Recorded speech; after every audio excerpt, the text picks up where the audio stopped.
Welcome to Italics, television for the Italian-American experience. I'm your host, Anthony Tamburri. On this episode of Italics, our guest is Professor Donna Chirico, Dean of Arts and Sciences, York College, CUNY. Dean Chirico is also president of the not-for-profit foundation ILICA, Italian-American Intercultural Alliance. She is, as well, a board member of NOYAO, the National Organization of Italian-American Women. In addition to her numerous roles, Professor Chirico is also chair of the CUNY-wide Italian-American Faculty and Staff Advisory Council to the John D. Calandra Italian-American Institute. As some of you may know, Italian-Americans were designated a protected class back in 1976. Given the intriguing history of Italian-Americans as an affirmative action group within CUNY, we thought we would revisit that history with Dean Chirico. Welcome to Italics, Donna. Thank you very much, Anthony. Good to be here. So let's just let our spectators know who you are. You're a Dean of Arts and Letters, but you are also a Professor of Psychology. Yes, Arts and Sciences. Arts and Sciences. I don't want my biology and chemistry people being offended, but I'm a psychologist by training, and I do research on identity development these days, particularly about ethnic identity development and how that interacts and how that contributes to your overall psychological sense of self. And at York College, we don't really have any Italian-American students, but we do have immigrant students who share that experience with Italian-Americans and who are very concerned about how do they integrate their past ethnic lives into the American Ecuadorian experience, American Colombian, American whatever it is. So that's the kind of research I've been working on these days. Let's revisit just sort of briefly the history of Italians as a protected class. They were designated a protected class in 1976, but there's a history before that that dates back about 15 years or so. This is very interesting because, as you know, we all just attended a conference in Australia where Italian immigration started later than here in the United States. And in speaking to one of the journalists who was attending the conference, it was fascinating because when I was describing the history of Italian Americans at City University, he said, "Oh, that's what's happening here now in Australia." And essentially, it's what happens is, as new immigrant groups come, groups that had been here begin to be overlooked. And Italian Americans had an unusual situation in that for many years they did not have the educational attainment that is needed to have such positions. Well into the late 1980s, Italian Americans were the third highest dropout group, for example, in New York City high schools. However, they caught up and very quickly began to have the needed degrees, the needed experience, the needed expertise. But by that time, the civil rights movement had taken place, there were newer immigrants coming, and what was shown was there had been systematic discrimination against hiring Italian Americans at the City University. So whether it was malicious or not malicious, it happened. Right? It occurred, and there was a lawsuit, and that lawsuit was won. It goes back to Chancellor Kibbe's memo saying that Italian-American faculty and staff had been overlooked, as well as Italian-American students. And special concern was expressed about Italian-American students having later achievement that, surpassed their parents and grandparents, obviously. And in fact, just to give some numbers, you mentioned we were the third highest dropout, the group with the third highest dropout rate, which was, I think, something like 22%, according to Yes, it was very high. And now we're the second lowest at only around 8%. Right. There's been a dramatic change, obviously, overall in dropout rate in New York City high schools, and that's something we always have to factor in when you're discussing such issues. So yes, it's true, the rate has gone down for Italian Americans, but it's gone down for everybody. Right. But let's also complicate that issue just a little bit, because I think the numbers that are used are for public schools and not necessarily for Catholic schools. Yes. And I say Catholic as opposed to private just because of the history of Italians sending their sons and daughters, especially their daughters, to Catholic schools. Yes, this is true. It's only used for public schools, and in fact, it gets even more complicated because that's also true at the college level. So when you're looking at certain kinds of data, diversity data, you really have to dig a little bit deeper sometimes to look at the private colleges who don't necessarily have to reveal that information to everyone, especially since Italian Americans are not a protected class outside the CUNY system. They're not a protected class in the SUNY system either. No. I mean, this is a very unique circumstance here. It dates back to the 60s and 70s, but it was solidified finally in the early 90s with the lawsuit. Yes, we absolutely. can call it the historical lawsuit that solidified the Calandra Institute as well. I think Yes. as an institute in New York City, that is in Manhattan, as opposed to in any of the other boroughs and with any of the other colleges. And the council was created much earlier than the 1990s, because when Chancellor Kibbe had written that memo, he said that there needed to be representatives on each of the CUNY campuses who could then be the eyes and ears and be in communication about this issue. And then once the lawsuit took place, then the council became an advisory unit to the Calandra Institute. And then the same thing occurred, so that we have representation from all the campuses. And we meet and we discuss issues on the campuses, and we discuss the present day circumstances that continue not just for Italian Americans, but for other groups at CUNY. So what are the present day The present day circumstances are actually quite remarkable Yeah. if one recognizes that we live in the most diverse city, and that the City University of New York has an incredibly diverse student population, that in the last 4 years, since they've begun to take very serious steps toward rectifying the lack of diversity among faculty and staff, that the numbers of diverse faculty and staff have actually gone down at the City University. So this continues to be a problem. I mean, in 2012, the City University published basically an action plan about rectifying some of these matters. And then last year, the CUNY Board of Trustees, when it saw that this action plan hadn't accomplished anything, they took a very strong stance about wanting to see the data and wanting to see quarterly reports about what's happening with regard to hiring for faculty and staff. And so far, none of these initiatives have really turned things around. I mean, Italian Americans currently stand usually somewhere between 5.2%, 5.4% of the faculty and staff. It shifts a little bit. But for example, in the last 5 years, the number of Black or African American faculty hasn't changed a bit. So it's been 12%. It's been 12% for years, and despite recruitment and other plans, nothing has changed. And that's also true for Puerto Rican groups. It's true for other groups as well within the City University. So, but we do know that this year CUNY has made an extra push. That is, presidents, if I'm not mistaken, the presidents of the various colleges now have the option to engage in a what can we say, to use a phrase that was once CUNY's target of opportunity hire. Yes. Where they recognize a significantly underutilized group, and that they look to hire a qualified person from that group for whatever discipline, whatever department might need faculty and staff and things of that sort. There are several things going on. The targeted hiring, the opportunities hiring are very important. They're cluster hires.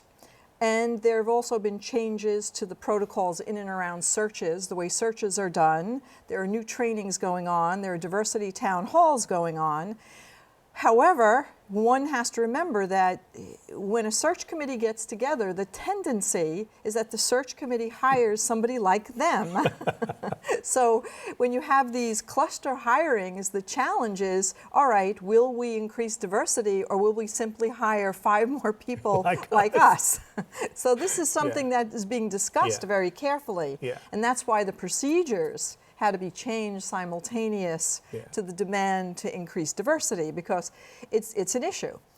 Faculty come in, they look at degrees, they look at what a person's research is. I'd like to work with somebody, so I want somebody who has my research. So maybe that's not the person of diversity. Or despite the accolades that City University has achieved through the years, somehow when we see Harvard on a CV, this impresses people. And it shouldn't. Yeah. That's for another show.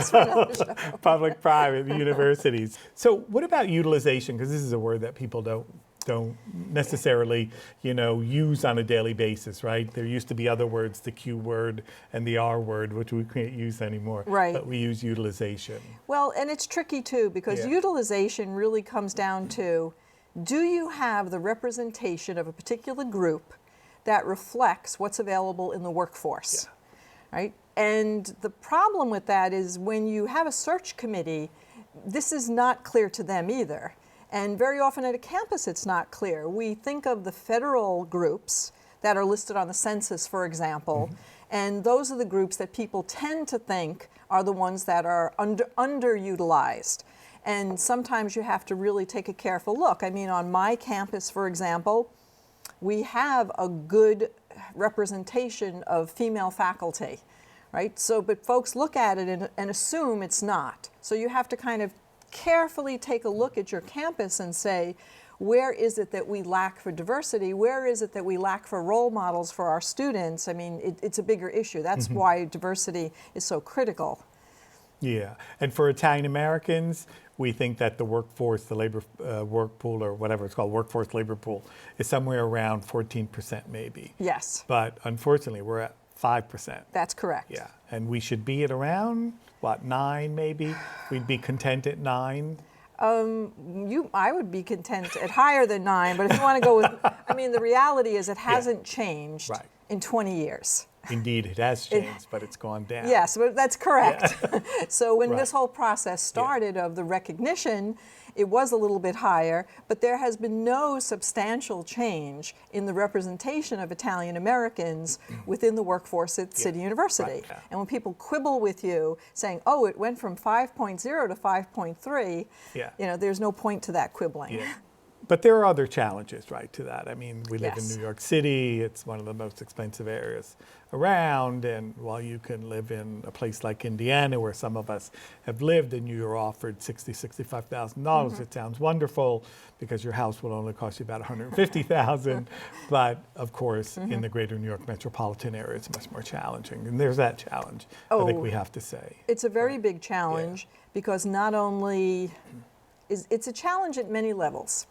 Because for the person who's going to be offered the job, it's a big challenge because it has to do with not just your house, but of course if you have a family, and can your partner find a position, and transportation. I mean, the person may or may not be able to live near the college where they're being hired. I mean, it's one thing to find a less expensive apartment in the Queens area, and even that's getting hard, but if you live, here in Manhattan and you're working at Hunter College on the Upper East Side, you're not going to find a place at the $65,000 salary. No, unfortunately not. But it poses a challenge at many levels. There are many things also we don't pay for here at City University that are taken for granted at other colleges, even public ones.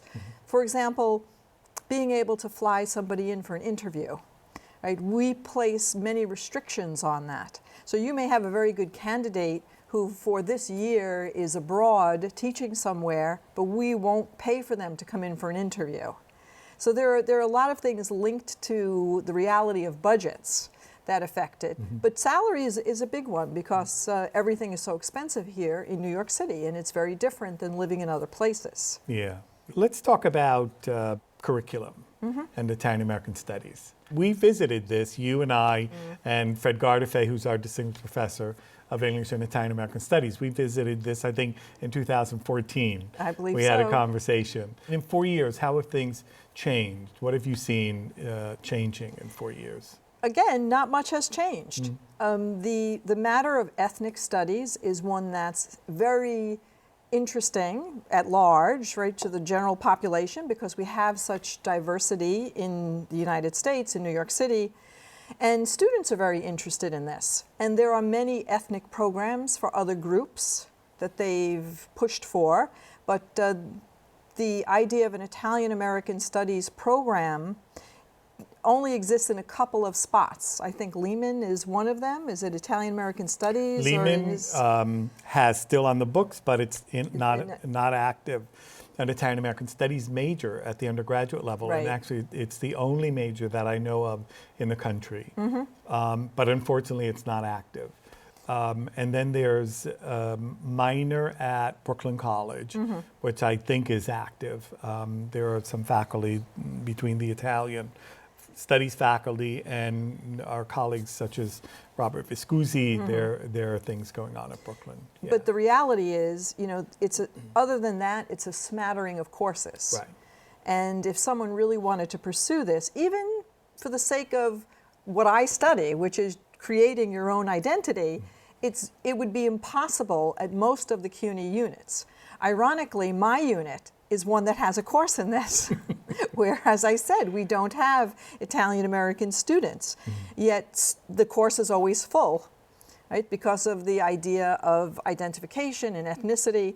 But there needs to be a way for students to pursue this ideal if they would like it. And not just at the undergraduate level, it really needs to be at the master's level.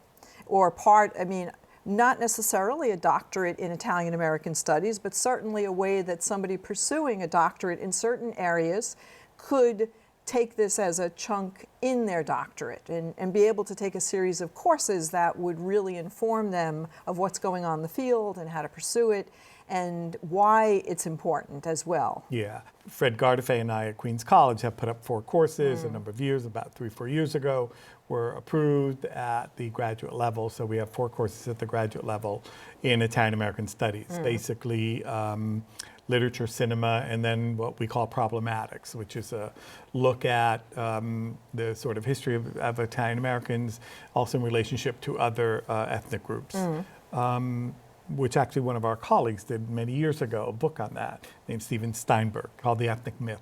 And that's a really wonderful book because it deals with ethnic groups, comparisons of ethnic groups, and actually I think it has 2 chapters that actually has Italian or Italians or Italian Americans in the title, and that's good. So we have that, but it's at Queens College, and it's not CUNY-wide. Right. And that's sort of been a challenge for us. It seems that Italian American Studies exists according to whoever is in loco. And Fred and I, for years, have been in one place and been on dissertation committees, Fred more than I, at other universities, and not only in the United States, but also in Italy. So it seems that it remains to be a challenge here. Well, but you bring up an important point, because if anything is to change, it has to start from the top, because of the rules and regulations at City University, because of curriculum procedures, if you're talking about a degree program, because of the nature of hiring of the people who are going to do the hiring. So unless you have the support fully of those who oversee all of these various aspects, you are not going to see change. And we have the evidence that that has been the case. And for curriculum, it's extremely challenging because in addition to having people who might advocate the curriculum, you have these very odd curriculum practices at colleges where it takes forever to get a course through. If it's not linked maybe to general education, maybe people won't take it. So that these days there are challenges in and around getting students to take electives. And some of those are financial, by the way, because if you look at some of the newer regulations in and around financial aid, there's not room for students to take electives. So there are many things one has to overcome to be able to do this. Yeah, because there's a push not only for 4 years now, which maybe 40 years ago was the norm, but not even, but also our students. We need also to think about our students at CUNY, because our students at CUNY, for the most part, commute, number one, and number 2, work part-time, if not some of them full-time, right? So it's difficult to finish in 4 years, number one, and number 2, it's just difficult to take those extra classes. So there is that, the idea of finishing in 4 years, and there's also the issue of if you take, I think, more than 130 or 140 credits, you're then penalized. It costs you more, or you can't do it. There are lots of penalties these days if you don't stick within the 15 per semester and the 120 credits, and you lose your basically you're going to lose your financial aid. So if you don't do it within the 120, that's it. It's based on semesters, but if you didn't do your 120 credits in the 8 semesters, it's gone too. I mean, that's the state aid. There's still federal aid they can get. But nonetheless, it's difficult for students when they're being told, oh, you only can take your major and you can only take general education, so that we're really diminishing the breadth of knowledge that students come out with. And we're, interestingly, limiting their sense of diversity, because they don't have the opportunity to study others and look at it in a systematic way. And so, therefore they come out and they're diminished in some sense because they didn't have those opportunities. Now, I wanted to call your college, your division, arts and letters, but it's arts and sciences. You straddle both fields, really, because you're not a practicing psychologist. That's correct. You're more of a theoretician, let's say, right? You're engaged in critical writing, you engage in whatever, historical writing, theoretical writing about your field and about the various groups, et cetera. It seems there's an upswing in the humanities. From reading, I'm one of those people, I think, like you are, who gets the Chronicle and looks through the Chronicle and, gets it online, whatever, and takes a look at those articles. And it seems that there's now an upswing in the humanities. Or am I wrong? No, I think that it always depends on who you read. Yeah. But I think that what we see is, there was this push for a very long time about skills, and students should come out with a set of skills for a particular job. Well, that's just a ridiculous idea. Because skills themselves are not transferable usually from one job to another, but the issue has to do with critical thinking, critical reading, critical writing, an understanding of numbers, right? A literacy about numbers, not just about reading. And there's a growing understanding that the place where this happens is in the humanities. It doesn't happen in, the accounting course you're taking necessarily, unless you have a really brilliant teacher, and it doesn't happen in some of the health courses you're taking to become a nurse or a physician assistant, but it's the foundational courses in the humanities that really engender the real skills you need to succeed at any job. Right? Because once you can do that, you can then figure out what happens. And I think that's why we're seeing a little bit of growth. And if not majoring, certainly we're seeing a growth in minors. So a person may major in business, but they understand that it's a good thing to also minor in English or minor in a language, right? So that they can have that as well. Yeah. So back to Italian American Studies. Should we be hopeful? I think we have to be hopeful because there's no other way to be. But I think that there are enough of us who are interested in it. A little bit about the history of the course at York. The course we have at York is the Italian experience in the United States. This course had not been offered for 20 years. And when I became the dean and said I want to still teach, I resurrected the course. And the first semester I taught it, people were asking to get into the class even though there was no room in the class.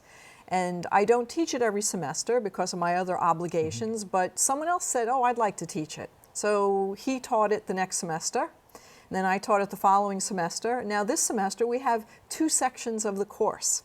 We have 60 students at York College taking a course in the Italian experience in the United States. And how many of the students are Italian American? And none of those students are Italian American. Yeah. And that's a good thing. Yes, extremely. That's a very good thing, right? Because those students now become, acquire knowledge about an ethnic group that they know only through mediatic stereotypes. Right. Yeah. And we offer a series of courses like this on different ethnic groups. And when I ask my students, why are you here?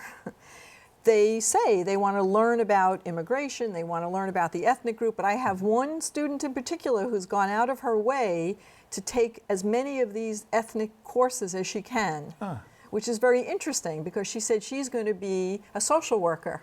And she feels in New York City it's important to know about the different groups and as you said, what's the real story about them? Because when students look at the pictures of Italian Americans when they first came, when they hear the stories of what they went through, they suddenly realize, oh, wait a minute, it's not just everything I see on television or in the movies, it's very different.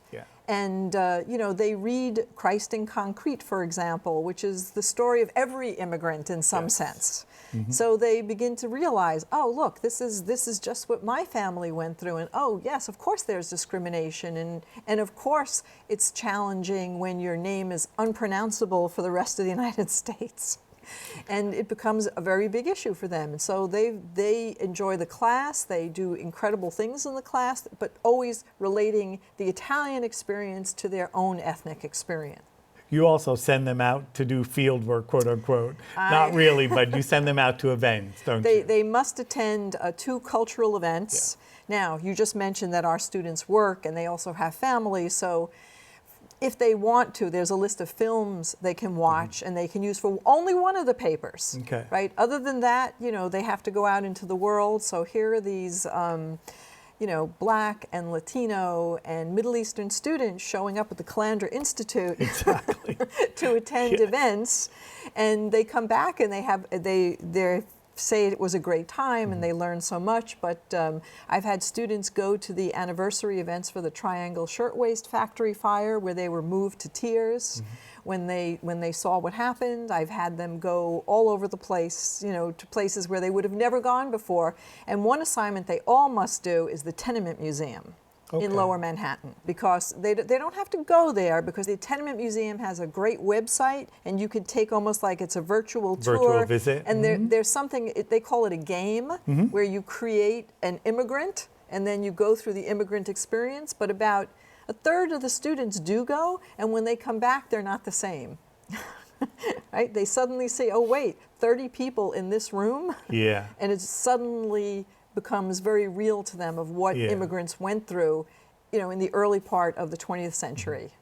It's wonderful that they're doing it at that level, that is in the undergraduate level, because I think that precisely because of the whole notion of stereotypes. I mean, I don't get excited, about the stereotypes. I just think that we sort of, okay, another one, and we deal with it, but we are that culture, right? So we know that's not the main representation of Italian Americans, but it is important for other people to know that. Absolutely. I do save the topic of the mafia to the end of the semester. There you go. So while they're all well informed about everything else. They know everything else first, but then I have a student who comes from the former Soviet Union, and very early on she did tell me that her mafia was stronger than our mafia. There you go. And the idea that, of course, every country has something similar, right? Yeah. I want to thank you for spending time with us. Thank you for inviting me. Thanks for watching this episode of Italics. I'm Anthony Tamburri. Arrivederci alla prossima puntata.